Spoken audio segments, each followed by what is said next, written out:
ताज्या बातम्यांसाठी ABP माझाला subscribe करा आणि बेल आयकॉन प्रेस करा। आता विद्यार्थी आणि पालकांसाठी एक महत्त्वाची बातमी। मराठा आरक्षण स्थगितीमुळे शैक्षणिक प्रवेशाची प्रक्रिया रखडलेली होती।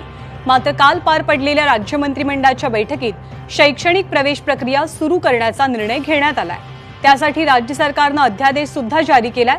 दरम्यान विद्यार्थ्यांचे प्रवेश हे मराठा आरक्षण स्थगिती उठवण्यासाठी राज्य सरकारने दाखल केलेल्या याचिकेच्या निकालाच्या अधीन असतील असं देखील सरकारने स्पष्ट केलंय।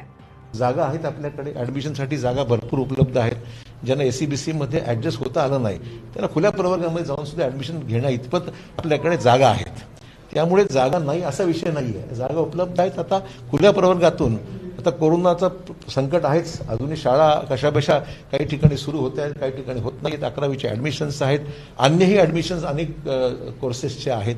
त्यामुळे हे सगळे ऍडमिशनची प्रक्रिया आता ज्यावेळेस कोरोनाच्या पार्श्वभूमीवर उघडेल तसं हळूहळू हा निर्णय घेणं आवश्यक आहे। कारण विद्यार्थ्यांचं जे अकॅडमिक वर्ष आहे, शैक्षणिक वर्ष आहे, त्याचं नुकसान होतं कामा नये, हा त्यातला महत्त्वाचा भाग आहे।